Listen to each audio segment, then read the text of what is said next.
Xabaringiz bor, Chortoq tumanida juda ham katta qurilish jarayonlari amalga oshirilmoqda va qisqa fursatlarda siz Chortoqni mutlaqo yangi qiyofada ko'ra olasiz. Shu jumladan nafaqat tuman markazi, balki tumanning sanatoriya yo'nalishida ham katta qurilish ishlari olib borilmoqda.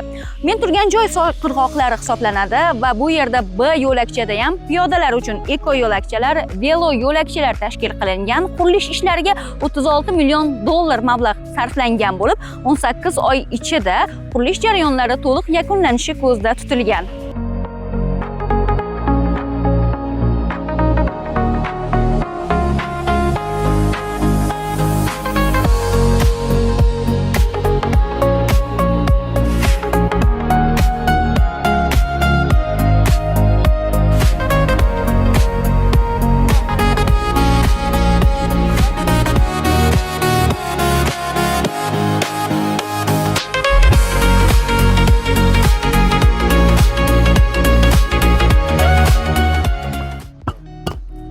Chortoqni nafaqat markazi, balki eng chekka hududlarga ham mana bunaqa burchatkali yo'laklar qilinyapti desam, ishonib qo'yaveringlar.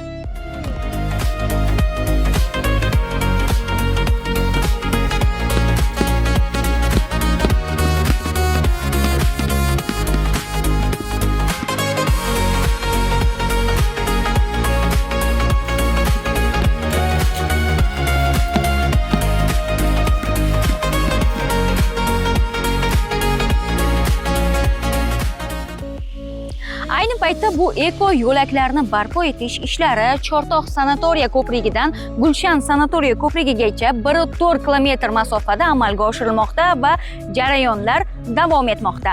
Bundan-da qaynoq yangiliklarni biz orqali bilib olasiz. Shuning uchun sahifalarimizga obuna bo'lishni unutmang.